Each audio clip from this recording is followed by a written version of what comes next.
Hello guys. तर आज मी तुम्हाला माझ्या केसांसाठी मी कोणता हेअर पॅक बनवते ते सांगणार आहे. ॲक्च्युली माझ्या केसांमध्ये खूप डॅन्ड्रफ झाला आहे, त्याच्यामुळे मी हा हेअर पॅक नवीनच लावायला चालू केला आहे आणि याचा परिणाम मला खूप छान येत आहे. तर यासाठी मी काही कडुलिंबाची पाने घेतलेली आहे, ते 2 फांद्या घेतलेल्या आहे कढीपत्त्याच्या, काही जास्वंदाची पाने घेतली आहे आणि जास्वंदाचं फूल आणि कोरफड.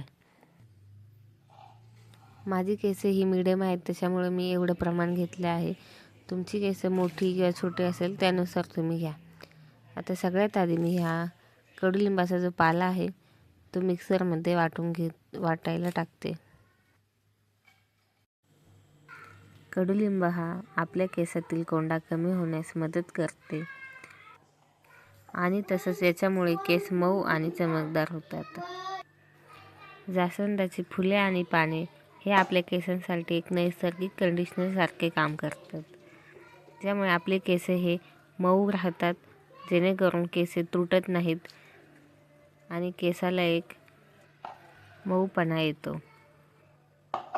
आणि तसेच टाळूचा कोरडेपणाही कमी करण्यास मदत करते.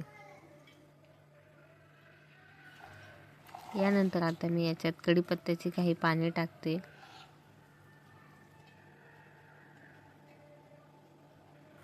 त्यानंतर मी कोरफड घेतली आहे.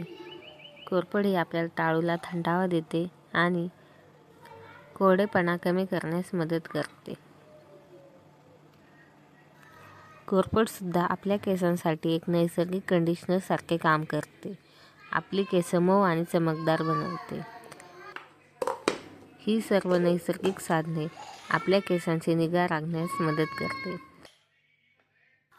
कडुलिंबाची पाने, जास्वंदाची पाने, फुले, कोरफड या सगळ्यांची पेस्ट बनवून आपल्याला घ्यायची आहे. तर ही पेस्ट मी केली आहे. याच्यामध्ये थोडंसं पाणी घालून एकदम पातळ, थोडीशी घट्ट अशी पेस्ट बनवून घ्यायची.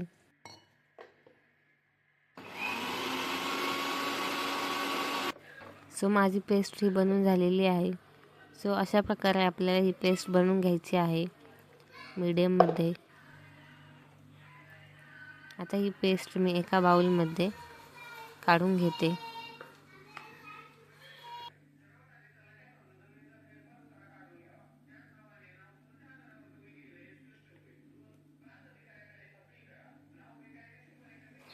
आता या पेस्टमध्ये आपल्याला थोडंसं खोबरं तेल म्हणजेच कोकोनट ऑइल टाकायचं आहे.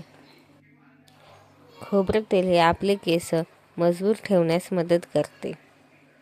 सो या पेस्टमध्ये मी खोबरं तेल टाकले आहे, ते आपल्याला व्यवस्थित मिक्स करून घ्यायचं आहे.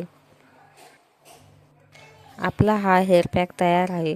हा केसांना 10 ते 15 मिनटं लावून ठेवून नंतर शॅम्पूने धुवून टाकायचे. तुम्ही हा हेअर पॅक आठवड्यातून 1 ते 2 वेळा वापरू शकता.